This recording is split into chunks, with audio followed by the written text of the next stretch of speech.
السلام علیکم my dear YouTuber, کیسے ہیں آپ سب؟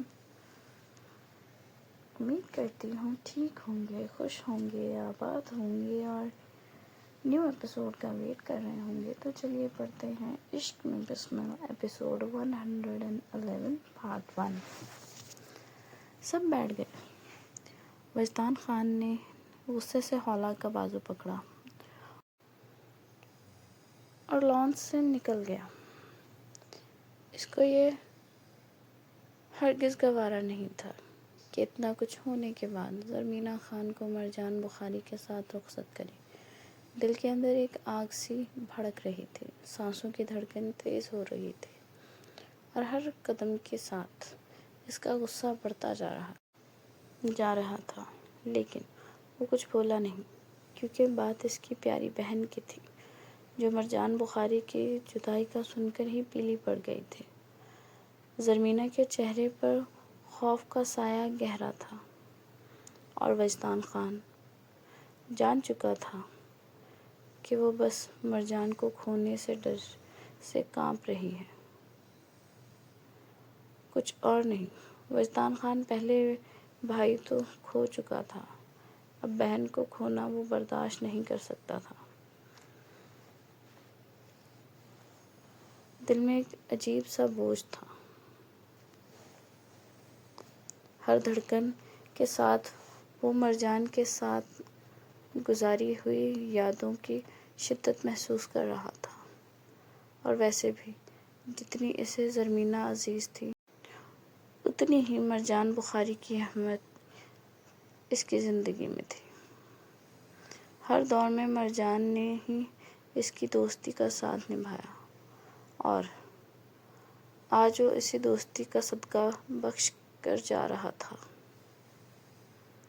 لیکن ان سب میں شامل نہیں ہونا چاہتا تھا۔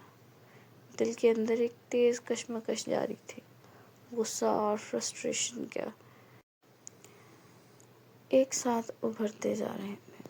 اسے مرجان بخاری پر شدید غصہ تھا۔ دل دھڑک رہا تھا، لیکن وہ خاموش رہا۔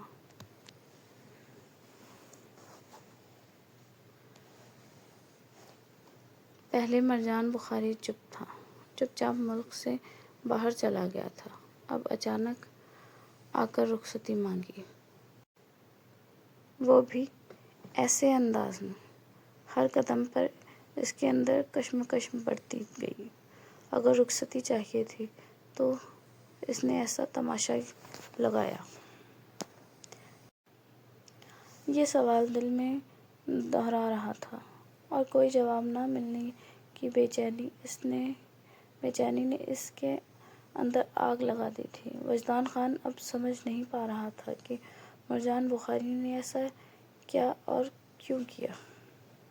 اس کے دل میں کشیدگی تھی، دماغ میں الجھنیں گھوم رہی تھیں، لیکن وہ مجبور تھا کہ سارے معاملے کو اس طرح چھوڑ کر باہر نکل جائے۔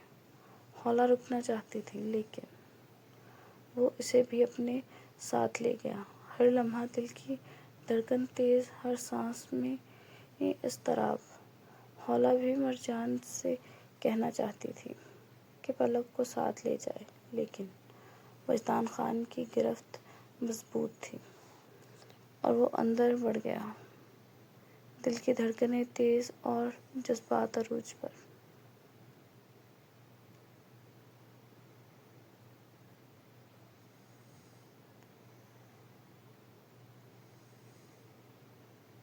مرجان بخاری نہیں مان رہا تھا پلک کی شادی کے لیے، لیکن ثریا خان پلک کو ہر حال میں یہ سزا دینا چاہتی تھی، ورنہ وہ کبھی مرجان بخاری کے ساتھ اپنی بیٹی رخصت کرنے کا نہ کہتی۔ Flash back.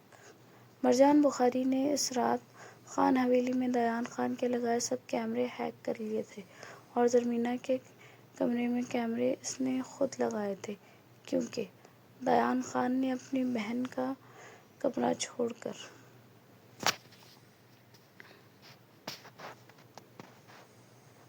پورے گھر میں کیمرے لگا رکھے تھے۔ مرجان کو اس گھر کی ہر خبر چاہیے تھی، ہر لمحے کی حرکت اور ہر راز اس کی نظر سے دور نہیں تھا۔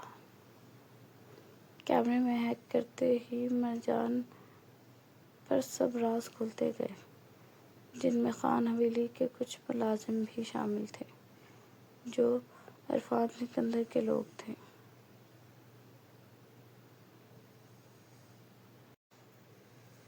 آہستہ آہستہ ہر چھپی ہوئی حقیقت، ہر چھپا ہوا کھیل مرجان کے سامنے بے نقاب ہوتا گیا۔ مرجان بخاری نے پلک کو کہا تھا اس شادی کو 1 مہینہ ٹالنے کے لیے، لیکن پھر مرجان پر یہ راز کھلا کہ عرفان سکندر پلک کو بلیک میل کر رہا ہے، اور پلک اس سے اتنی خوفزدہ تھی کہ وہ واقعی بلیک میل ہو رہی تھی۔ اور آج بھی اسے پتہ چل گیا کہ عرفان سکندر آج نکاح کی ڈیٹ فکس کر کے ہی جائے گا۔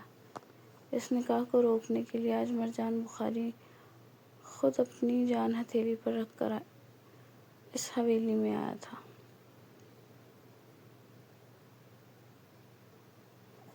کیونکہ نہ تو کمزور وجدان خان تھا، نہ ہی عرفان سکندر اسے چھوڑنے والا تھا، لیکن پھر بھی یہ نکاح رکنا مرجان کے لیے سب سے ضروری تھا۔ ویسے بھی اسے عرفان سکندر کو ایجنسیوں کے حوالے کرنا تھا، تب تک اسے یہ نکاح روکنا ہی تھا، اور آج وہ اس میں کامیاب ہوتا نظر آ رہا تھا۔ سب سے بات چیت کر کے مرجان بخاری نے 1 مہینہ نکاح کو بڑھایا ہے، کیونکہ پلک سے جب مرجان نے پوچھا کہ وہ عرفان سکندر سے نکاح کرے گی تو پلک نے ثریا خان اور عرفان سکندر کی طرف اپنی آنکھیں اٹھائیں اور ہاں کر دی۔ اس وجہ سے مرجان نے 1 مہینہ نکاح کے لیے خود ہی طے کر دیا تھا۔ اب 1 مہینے بعد 2 شادیاں ہونے والی تھیں، زرمینہ خان اور مرجان بخاری کی، اور عرفان سکندر اور پلک کی۔ عرفان سکندر کے لیے یہی کافی تھا کہ اس کا کام ہو رہا تھا اور وہ 1 مہینے میں سب کھیل مکمل کرنے والا تھا۔ خان حویلی میں اب 2 شادیاں ہونے جا رہی تھیں۔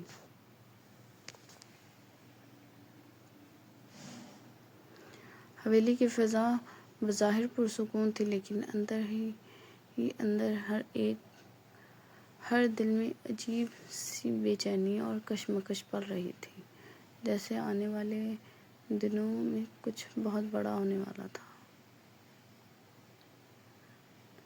عرفان سکندر کو بھی 1 مہینہ صبر سے انتظار کرنا پڑا تھا، اس لیے وہ اگلے دن ہی ملک سے باہر کسی کام کے لیے چلا گیا تھا۔ باہر سے دیکھنے والوں کو یہ ایک عام سفر لگ رہا تھا، مگر حقیقت میں اس کے ہر قدم کے پیچھے کوئی نہ کوئی گہری چال چھپی ہوتی ہے۔ عرفان سکندر جانتا تھا کہ اس کے گرد گھیرا تنگ ہو رہا ہے، اس لیے اب 1 مہینہ وہ کیا کرتا، اس لیے اسے یہ ٹائم بچانا بھی تھا اور اپنے چاروں طرف سیو بھی کرنے تھے، اس لیے اسے جانا ہی تھا۔ وہ اچھی طرح سمجھ چکا تھا کہ حالات آہستہ آہستہ اس کے خلاف ہوتے جا رہے ہیں، اور اگر اس نے بروقت اپنی چالیں نہ چلیں تو کھیل اس کے باہر نکل سکتا ہے۔ ویسے تو وہ بہت بڑا ڈان تھا، کوئی اس پر ہاتھ نہیں ڈال سکتا تھا۔ اگر کچھ نہ ہوتا بھی تو وہ بڑی آسانی سے نکل سکتا تھا۔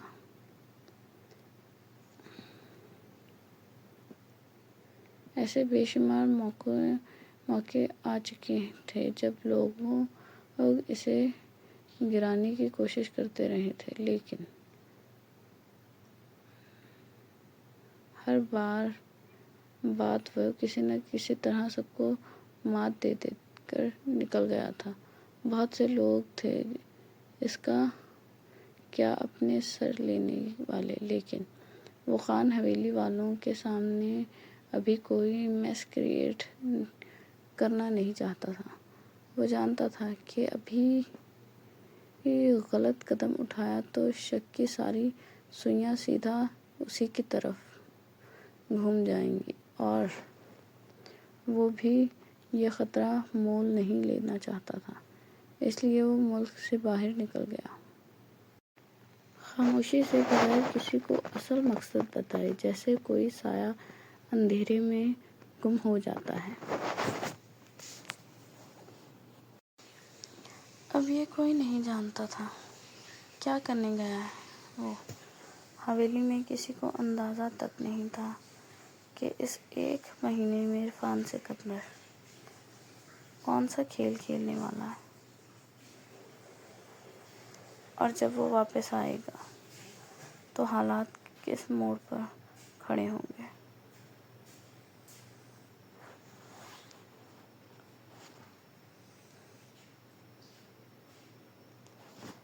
زرمینا کا فون دہاڑے مار مار کر اسے بلا رہا تھا، لیکن وہ فون اٹھا نہیں رہی تھی۔ فون کی گھنٹی جیسے ضدی بچے کی طرح بار بار چیخ رہی تھی، جیسے فون کرنے والا دوسری طرف سے باز آنے والا ہی نہ ہو۔ فون کرنے والا بھی بالکل پاگل ہو گیا تھا جو مسلسل فون کر رہا تھا۔ زرمینا نے جھنجھلا کر فون اٹھایا، لیکن کیا مسئلہ ہے آپ کو؟ چین سے کیوں ایک مہینہ گزارنے نہیں دیتے؟ مرجان بخاری کے لیے لبوں پر مسکراہٹ دوڑ گئی۔ اس کی بیوی ناراض تھی۔ 1 مہینے سے ٹائم ہے۔ اس کے لہجے میں وہی شرارت گھوم رہی تھی جو ہمیشہ زرمینا کو بے بس کر دیتی ہے۔ بھائی جان، آپ کو سکون کا ٹائم چاہیے، ٹائم دیا ہے۔ اگر نہیں منظور سکون تو چلی آؤ، ورنہ ابھی سکون چھین لوں گا۔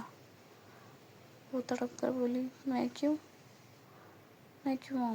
میں اتنی نہیں مری جا رہی آپ کے لیے۔ مرجان نے زوردار قہقہہ لگایا، اف مسز شاہ، آپ جتنا مری جا رہی ہیں میرے لیے اتنا بہت ہے، کیونکہ میں تو بہت مرا جا رہا ہوں آپ کے لیے، آپ کو پانے کے لیے، دن رات اپنے نیچے دبانے کے لیے۔ اس کی بات پر زرمینا خان کے گال سرخ ٹماٹر ہوئے، لیکن ایک دم خاموشی ہو گئی، جیسے لفظ اچانک کہیں کھو گئے ہوں۔ مرجان نے پھر سے قہقہہ لگایا، کیوں بیوی؟ ہو گئی بولتی بند؟ یار کیا ہو گیا ہے آپ کا؟ باتوں سے لال گلاب بن جاتی ہو۔ ریئل میں کیا کروں گی؟ خیر، میں آپ کو شرمانے کا موقع نہیں دوں گا میری جان۔ چپ ہو جائیں شاہ جی، بتائیں کیوں فون کیا؟ ارے اپنی بیوی کو فون کیا ہے میں نے، کسی اور سے کروں گا یار، یاد آ رہی ہے جانے، دیکھو نا میری طرف۔ کروٹ بدل بدل کر بیڈ کی ماں پہن کر دی ہے میں نے، لیکن چین کہیں نہیں ہے۔ آ جاؤ نا ملنے پلیز۔ کچھ نہیں کہوں گا، بس ایک جادو کی چپی لوں گا۔ خود پر قابو رکھوں گا۔ زرمینہ کے لبوں پر ہلکی سی مسکراہٹ دوڑ گئی، جیسے وہ جلدی سے چھپائے گی، جیسے خون سے ابھرا چھپانا چاہتی ہو۔ مرجان اس کی مسکراہٹ دیکھ چکا تھا۔ فوراً بولا، سچ میں جان کچھ نہیں کہوں گا، بھلے آپ کو دیکھ کر میری پینٹ میں بھوچال آ جائے، خود کو کنٹرول کروں گا۔ زرمینہ کے مانو جیسے کانوں سے دھواں نکلنے لگ گیا تھا، اس کے دل کی دھڑکن تیز ہو گئی تھی۔ یہ بندہ اتنا بے شرم تھا کہ بے شرمی بھی اس سے پناہ مانگتی تھی۔ زرمینہ نے بوکھلا کر فون بند کر دیا۔ مرجان بخاری نے سب ساختہ قہقہہ لگایا۔ اس کی ہنسی پورے کمرے میں گونج رہی تھی اور کیمرے میں اپنی بہن کی حالت دیکھتا محسوس ہو رہا تھا۔ زرمینہ کے گال خون چھلکا رہے تھے۔ شرم اور غصے کا عجیب امتزاج اس کے چہرے پر تھا۔ وہ ٹھنڈے پانی کے چھینٹے اپنے منہ پر مار رہی تھی، جیسے اپنے جلتے ہوئے گالوں کی آگ بجھانے کی کوشش کر رہی ہو۔ ایپیسوڈ جاری ہے، آپ لائک کریں، شیئر کریں، کامنٹ کریں، سبسکرائب ضرور کریں اور ہمیں اپنی قیمتی رائے کے بارے میں ضرور بتائیں کہ آپ کو سارا ناولز کیسے لگ رہے ہیں، اور سارا ناولز پڑھتے رہیں، دعاؤں میں یاد رکھیں۔ اللہ حافظ۔